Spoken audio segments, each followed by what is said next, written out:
Welcome to Fun Facts Online. Today we're diving into a law that acts as both a shield and a sword for thousands of organizations in India. It's called the Foreign Contribution Regulation Act, or FCRA. For decades, this law has been the gatekeeper for foreign money flowing into India's non-governmental organizations, or NGOs. Supporters say it's a vital shield, protecting India's national interests from foreign interference. But many in the development sector see it as a sword hanging over their heads, capable of shutting down their work with a single bureaucratic decision. So what is this powerful law? How did it come to be?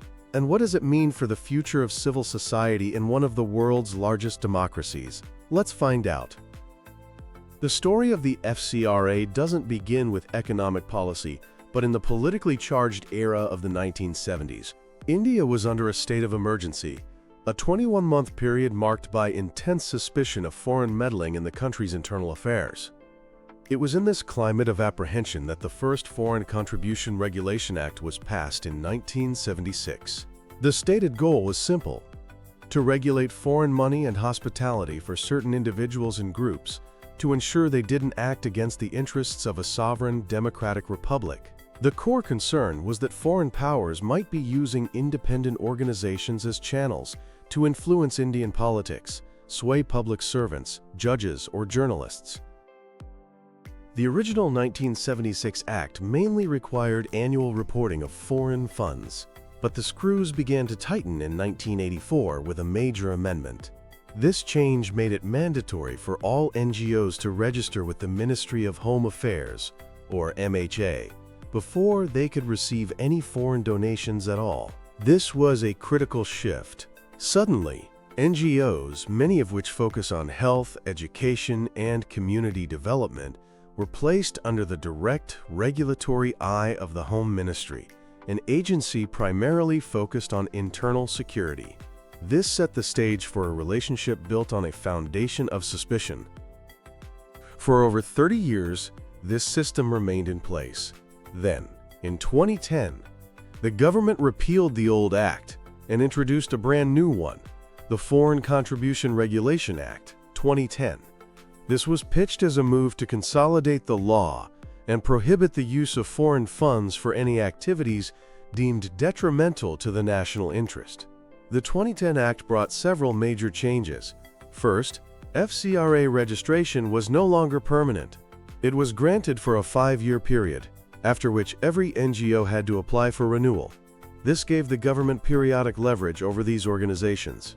Second, it introduced a cap on what were termed administrative expenses, limiting them to 50% of the total foreign funds received. We'll come back to why this is so important later. Third, it reinforced the ban on transferring foreign funds to any organization that wasn't also registered under the FCRA. But perhaps the most contentious part of the 2010 Act was a section that gave the central government the power to declare an organization to be of a political nature and cut off its foreign funding. Critics immediately pointed out that political nature was left incredibly vague. This vagueness, they argued, gave the government sweeping, unchecked power to target any organization that was critical of its policies. If the 2010 Act tightened the screws, the amendments passed in 2020 were a complete paradigm shift. These changes, pushed through Parliament with very little debate, were met with a storm of criticism from civil society, with many calling them a death blow to the entire sector. The government defended them as necessary to boost transparency and stop the misuse of funds. Let's break down the most significant of these 2020 amendments. First, and arguably the most impactful, was a complete ban on subgranting. This made it illegal to transfer foreign contributions to any other person or organization, even if that other organization was also registered under the FCRA. This might sound like a technicality, but it completely upended the way much of the development sector worked. For years, a common model was for larger, well-established NGOs to raise funds from international donors and then distribute them to smaller, grassroots organizations. These smaller groups often have deep community ties and do the crucial last-mile work, but they lack the resources to access foreign donors directly. The ban on subgranting effectively crippled this collaborative network, leaving thousands of small NGOs in a state of financial crisis. The second major change was a drastic cut to the cap on administrative expenses. The 50% limit from 2010 was slashed to just 20%. Now, what counts as an administrative expense? The definition is broad. It includes salaries of key personnel, office rent, electricity bills, travel costs, and more.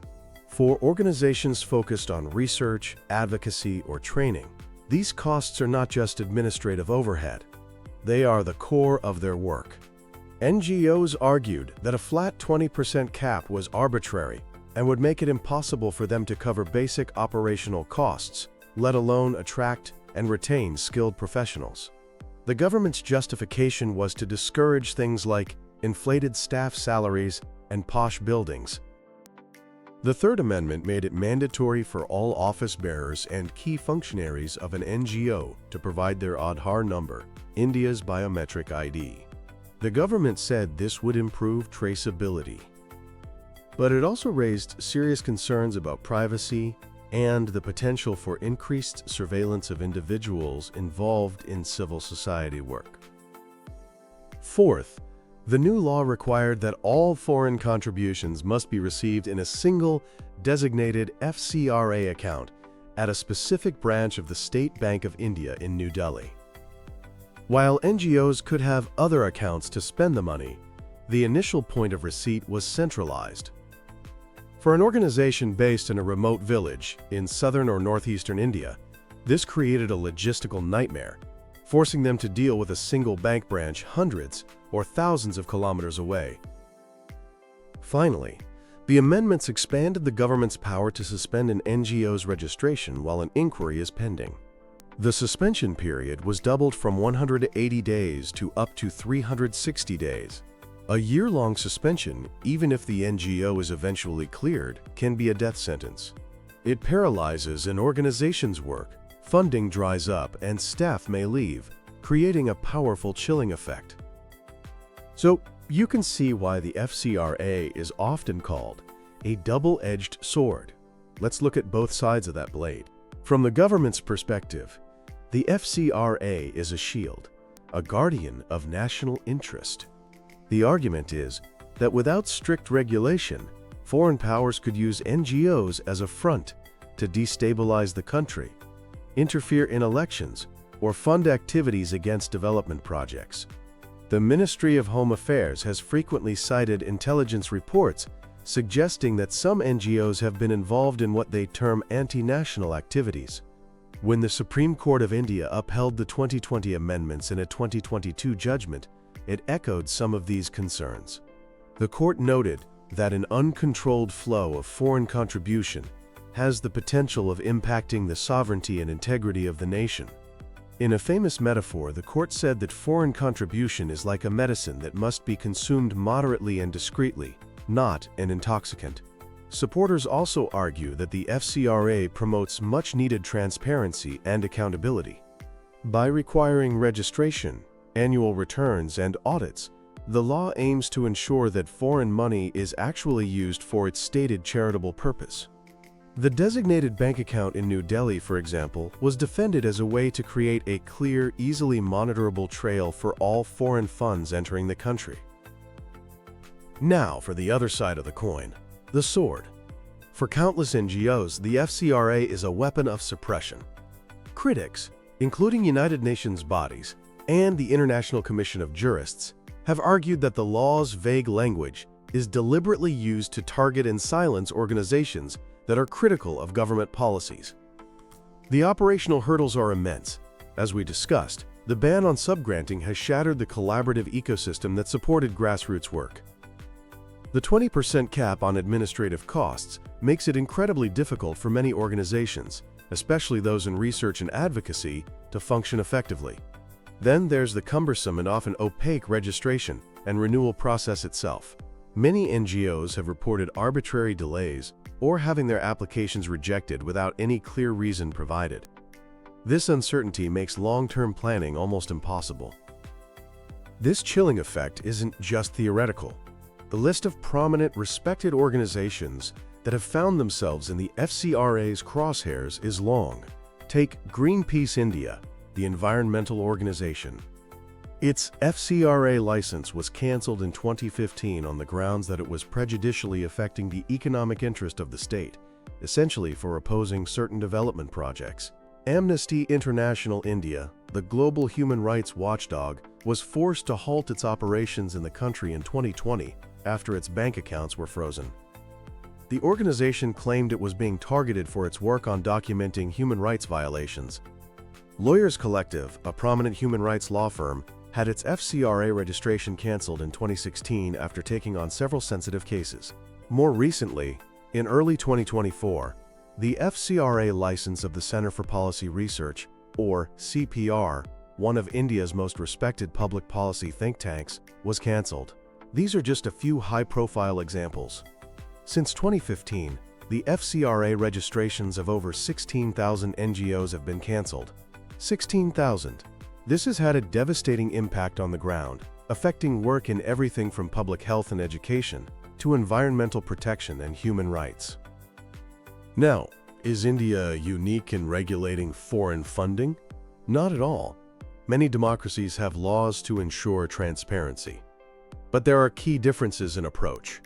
In the United States, the Foreign Agents Registration Act, or FARA, requires entities acting on behalf of a foreign principal to register and disclose their activities.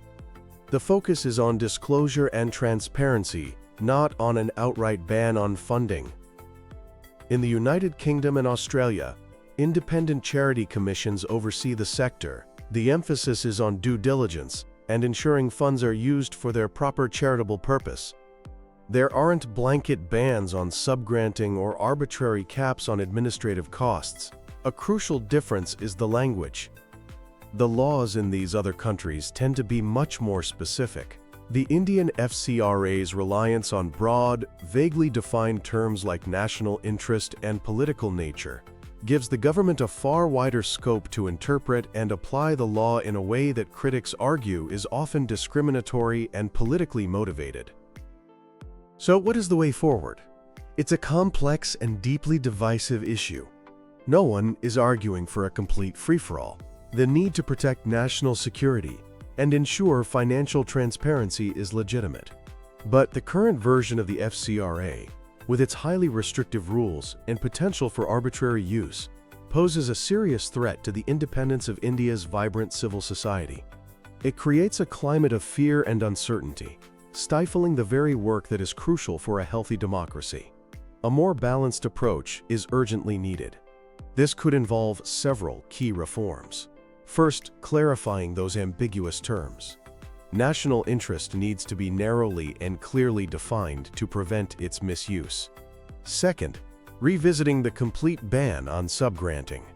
A more sensible approach might allow subgranting to other FCRA-registered organizations, with proper reporting mechanisms in place. Third, the 20% cap on administrative expenses should be reviewed to make it more flexible, recognizing that different types of work have different cost structures. Finally, the registration and renewal process needs to be transparent, time-bound, and fair, with an independent body to handle disputes, rather than leaving it all in the hands of the government. Ultimately, the goal should be to create a regulatory framework that fosters a thriving and accountable civil society, not one that crushes it. The future of India's social sector, and in many ways, the health of its democracy, may depend on finding that balance. Thanks for tuning in to Fun Facts Online.